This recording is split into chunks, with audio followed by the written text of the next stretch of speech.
It's been a curiously quiet Labor Day here in Collinsville, a town that thrives on summer activity.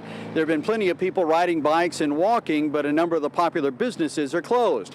Still, Labor Day is the end of the summer season, so we decided to check with a couple of business owners who were open to see how their summer has gone.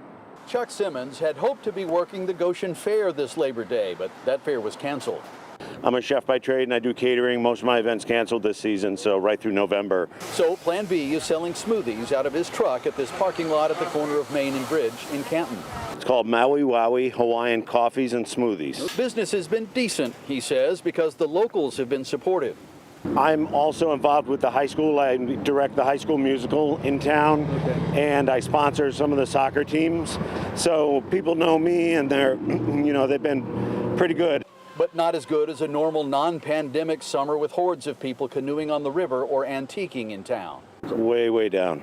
On top of that, Chuck says he has 2 kids in college and a wife who works in the struggling hospitality industry.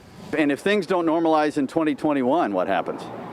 I think you're going to see a lot of people closing out. I mean, I already know some event planners that usually I have food truck shows with them have pretty much they've moved on to other fields. We've slowed down quite a bit. Just up the street from Chuck's Smoothie Corner is Collinsville Canoe and Kayak, a very popular rental business on the Farmington River.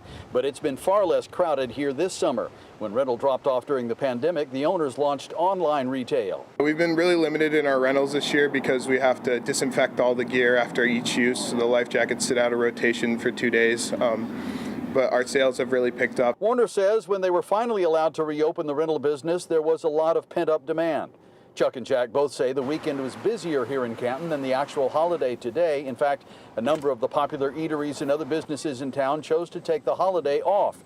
As for Jack Warner, he says his family is hoping for a vaccine and a busy summer of 2021. And by the way, both Chuck and Jack tell me they have plans for the fall. Chuck plans to team up with a local restaurateur and include some catering in his fall. Jack says they will stay open renting canoes and kayaks until the temperature of the water gets to where they have to worry about hypothermia. In Collinsville, Brent Harden, Fox 61 News. Back to you. All right, Brent, thank you. Now, a number of districts prepare for the first day of class tomorrow.